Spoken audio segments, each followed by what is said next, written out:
사이판도 장하림이 닿은 곳은 서태평양 가운데 놓여있는 마리아나 제도의 하나인 사이판도였다. 거리를 따진다면 이 점은 도쿄로부터 2400km, 하와이 진주만에서는 5000km 남짓 떨어진 곳에 위치해 있다.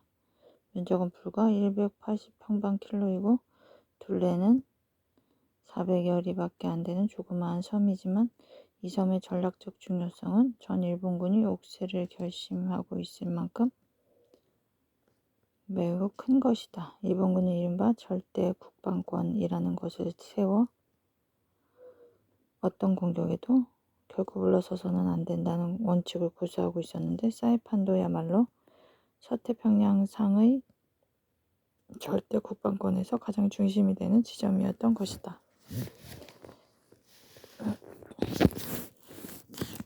이 섬이 이렇게 중요한 이유는 무엇보다도 만일 이곳이 미군에게 점령될 경우 일본 본토가 미국의 장거리 폭격기 B-29의 폭격을 받게 되기 때문이었다. 미군에게는 일본 본토를 공격할 수 있는 중간 비행기지로서 사이판보다 더 좋은 곳이 없었던 것이다.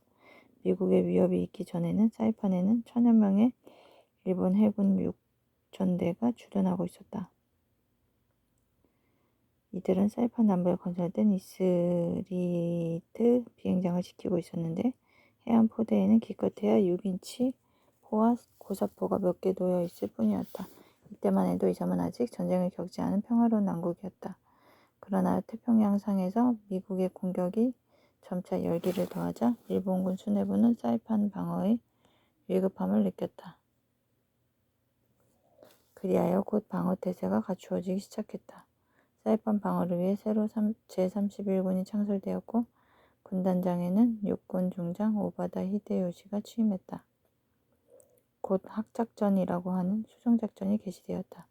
장하림은 이 수송작전에 의하여 수송된 제1진이었다. 방역급수부 병사들과 함께 대련해서 해군 수송선에 오른 그는 이튿날 아침에야 그 배에 관동군 전투부대 병사들이 타고 있는 것을 알았다. 그러니까 바꿔 말해 장하림은 이들 관동군 전투부대에 기어 사이판으로 향하고 있었던 것이다. 전투부대 병력은 2000명이었고 모두 완전 무장을 하고 있었다. 하림은 그것을 보자 사태의 심각성을 깨달았다. 제1진의 수송은 그런대로 성공적으로 이루어졌다. 그러나 제2진은 그렇지가 못했다. 제2진은 관동군 29사단이었다. 이들을 수송하기 위해 세 척의 대형 수송선이 동원되고 호위 구축함까지 따랐다. 일개 사단 병력에다 각종 군수물자를 잔뜩 싣고 떠난 이 수송선단은 오키나와 동방 300마일 해상에서 미군 잠수함의 기습을 받고 거의 태반의 병력을 잃고 말았다. 일본군은 사이판 방어 태세를 갖추는 데서부터 이렇게 큰 희생을 치러야 했다.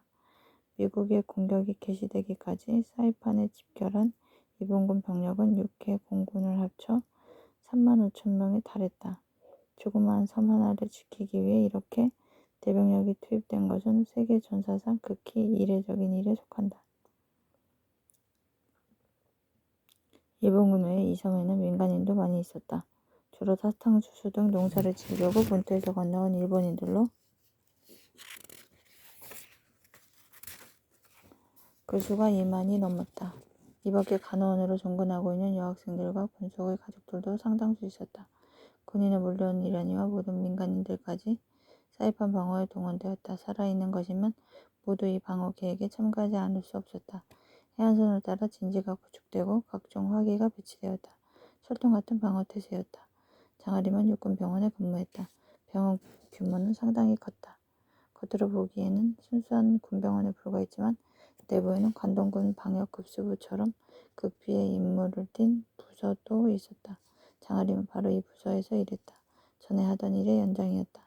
물론 이중병이 부족했기 때문에 일반적인 업무도 담당해야 했지만 특수부의 일이 보다 중요했다.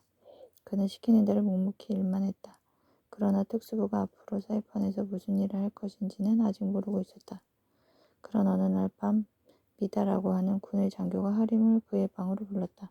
그는 특수부의 책임자로서 모든 일을 지시 감독하고 있었다. 유난히 안색이 창백하고 차가운 인상을 가지고 있는 미다데이를 하림은 처음부터 본능적으로 싫어했다. 방으로 들어가니 군의 장교들과 위생, 하사관 등 특수부 요원들이 자리에 앉아 있었다. 모두 10여 명쯤 되어 보였는데 사병은 자기 혼자뿐인 것 같아 하림은 잘못 들어오지 않았나 하고 생각했다. 그때 책상 위에 앉아 무엇인가 쓰고 있던 미다 데이가 고개를 쳐들고 그를 바라보았다. 거기 앉아. 데이가 빠른 어투로 말했다. 하림은 맨 구석자리에 앉았다. 미다 데이는 몹시 신경질적인 사나이였기 때문에 일하는 것도 단도직입적으로 해내는 시기였다. 너희들을 여기 모이라고 한 것은 우리 특수부대의 임무를 이제 밝혀두어야 되겠기 때문이다. 이제부터 내가 말하는 것은 극비에 속한 것이니까 절대 외부에 발설해서는 안 된다. 그렇게 알고 들어주기 바란다. 특히 거기 앉아있는 이등병은 주의해서 들어라. 미다데이의 날카로운 눈초리가 하림을 쏘아보았다. 다른 사람들도 일제히 하림을 한 번씩 바라보았다. 하림은 몸을 바로하고 긴장했다. 미다데이의 입이 다시 열렸다. 이미 알고 있는 바와 같이 이곳 사이판은 절대 방위권 중에서도 가장 중요한 곳이다. 따라서 우리는 무슨 방법을 써서든지 이 섬을 지켜야 한다. 상부에서는 적군이 쳐들어올 경우 이미 옥새 명령을 내리고 있다. 살아서 돌아갈 생각은 말아야 한다. 만일 미다드위는 담배를 피워 물었다. 그리고 얼굴을 찌푸리며 말을 이었다. 아군이 모두 옥새하고 적군이 이 섬을 점령하면 어떻게 할 것인가. 이 점이 바로 문제다. 여기에 대한 명령이 이미 내려와 있다. 그것을 수행해야 하는 것이 바로 우리 특수부의 임무다. 우리는 그것을 수행하기 위해 제일 마지막까지 남아 있어야 한다. 그 임무는 무엇이냐 하면 적군이 여기서 발을 붙이지 못하게 이 섬 전체를 세균 오염 지역으로 만들어 놓는 것이다. 방 안에 긴장이 흘렀다. 하림은 자신의 숨소리까지 신경에 걸렸다. 쉽게 말해 상륙한 적군을 세균으로 물리치는 것이다. 이 세균이야말로 만일 그것이 계획대로 추진된다면 세계 전사상 처음 있는 일로 획기적인 일이 아닐 수 없다. 이건 내가 건의한 것을 상부에서 그대로 받아들인 것이다. 미다데이의 두 눈이 명예욕으로 불타오르고 있었다. 하림은 땀을 흘렸다. 날씨가 무더운 탓만은 아니었다. 세균전 생각만 해도 전율이 느껴지는 말이었다. 이 아름다운 남국의 섬을 전염병으로 휩쓸어 버리겠다는 것이 아닌가. 미치광이의 짓이다. 최악의 범죄 행위다. 미다데이의 목소리가 더욱 날카롭게 신뢰를 울렸다. 혹자는 이 세균전을 비인간적인 것이라고 규탄할지 모른다. 그러나 그것은 적군이 자기들을 유리하게 선전하기 위해서 꾸며낸 말에 불과하다.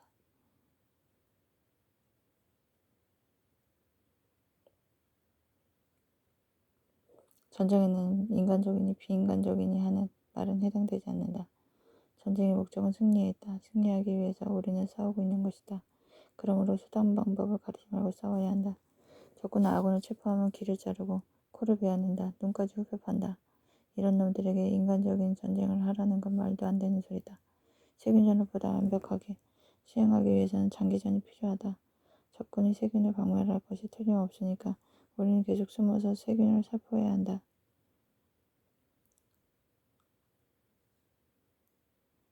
여기에는 많은 인원이 필요하다. 소수의 병력으로 최대의 효과를 노려야 한다. 이 작전 계획은 적군이 사이판을 점령했을 경우를 가상해서 세운 것이니까 적군 점령 하에서 많은 아군 병력이 움직인다는 건 위험하기 짝이 없는 일이다. 여기 모인 각 장교와 하사관은 자기를 믿고 따를 수 있는 신복 부하를 내일 이 시간까지 한 사람씩 선발해서 이 자리에 다시 모여주기 바란다. 미다데이의 계획은 2명이 1개조가 되어 13개조가 세균전에 참가한다는 것이다. 이를 위해 내일부터 13개조는 각기 분산 사이판 전역을 답사하여 세균을 살포할 수 있는 지점을 미리 선정해 두어야 한다는 것이다. 그 지점 내에 냇물, 호수, 우물, 상수도, 시설, 가축, 식료품 등 세균을 살포할 수 있는 것이면 무엇이나 이용 대상이 된다. 이건 장기간 잠복해서 수행해야 되기 때문에 일종의 게릴라전인 사람없다. 따라서 사이판을 동서남북으로 주파할 수 있는 능력을 갖추어야 되고 지도 없이도 손바닥을 들여다보듯 구석구석을 알고 있어야 한다. 담당 지역 답사와 훈련을 동시에 할 테니까 그렇게 알도록 대인은 1개월 동안의 훈련 일정표가 짜여진 프린트물을 하나씩 나누어 준 다음 해산을 명했다. 새로운 임무를 부여받은 요원들은 긴장된 얼굴로 일어서서 밖으로 나갔다. 하림은 아직도 얼떨떨했다. 사병은 자기를 여기에 참석시킨 이유가 뭘까? 일정표를 보니 조금도 빈틈없이 짜여진 강행군이 있었다. 일일 평균 주파거리가 40km, 그것도 평지가 아닌 밀림속을 달리는 것이다. 그뿐이 아니다. 40kg의 장비를 몸에 지고 가는 것이다.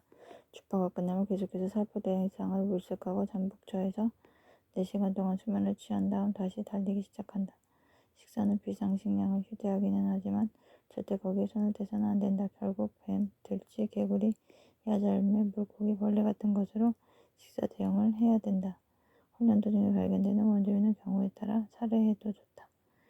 이들 특수부 요원들을 체포하기 위해 가상적으로 일본군 2,000명이 수색 작전을 벌인다. 여기서 체포된 자는 강등된 다음 다시 재교육에 들어간다. 실로 살인적인 혼란이 아닐 수 없었다. 하림이 일어서면서 머뭇거렸다. 자기에게는 함께 조를 이룰 부하가 없을 뿐 아니라 아무래도 잘못 출당한 느낌이 들었던 것이다. 그때 위다데이가 그를 불러서였다. 이등병, 너는 가지 말고 거기 그대로 앉아있어. 갑자기 조용해진 음성이었지만 단호한 것이 느껴지는 말투였다.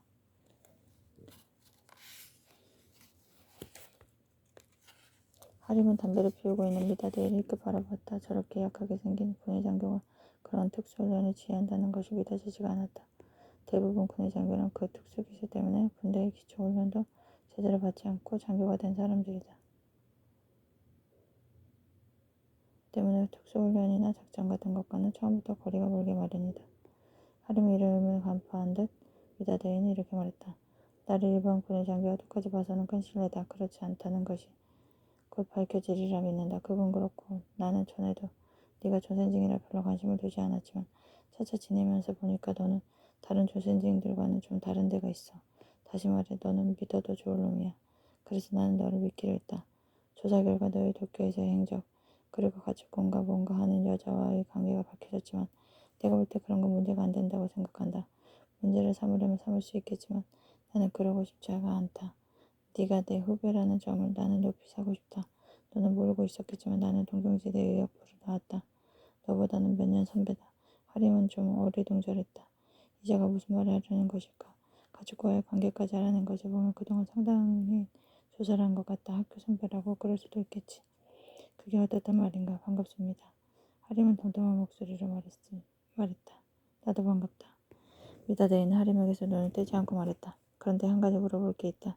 나는 네가 세균학에 대해 상당한 지식을 갖고 있는 것으로 알고 있는데 왜 지금까지 그것을 숨겼지? 그렇지 않습니다.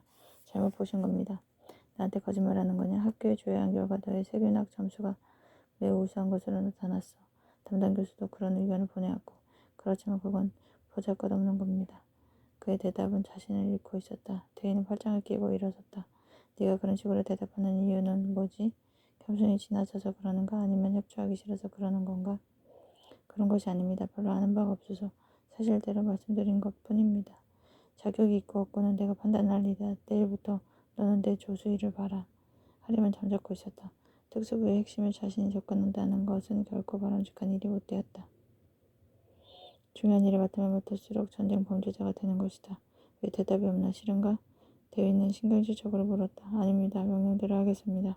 최대한 능력을 발휘해봐. 적군에게 점령당했을 때 우리가 살 수 있는 길은 이 작전을 성공시키는 길밖에 없어. 그렇지 못하면 모두가 죽는 거다. 만일 이 작전이 성공하면 너를 진급시키도록 상부에 건의하겠다.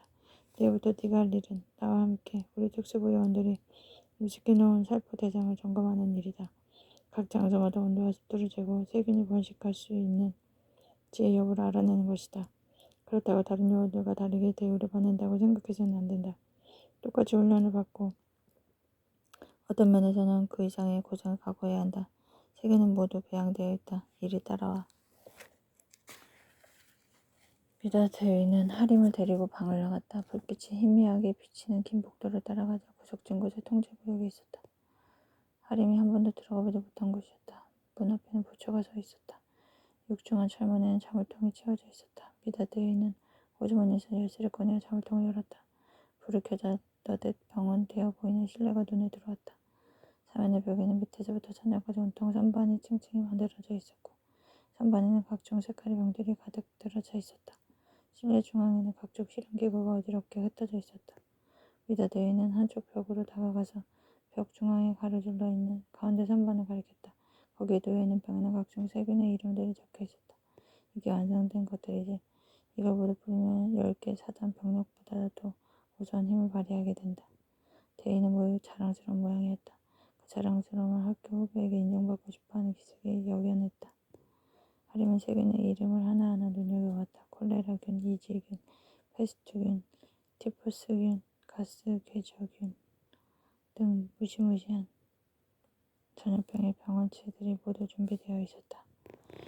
그는 등골이 오싹해지는 것을 느끼면서 미다데이를 얼른 바라보았다. 데이는 흰 이를 드러낸 채 소리 없이 웃고 있었다.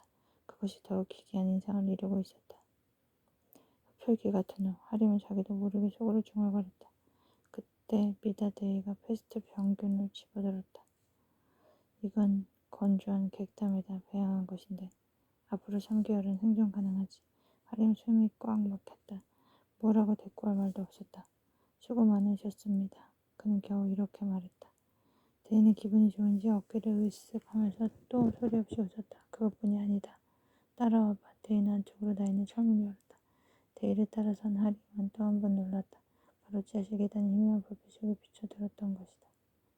계단을 내려가면서 그는 더욱 공포를 느꼈다. 계단을 왼쪽으로 3번이나 커브로 돈 다음 다시 철문 앞에서 끝나 있었는데 여기에 이렇게 깊은 지하실이 있으리라고는 전혀 생각지도 못한 일이었기 때문에 그는 저기 놀라지 않을 수 없었다.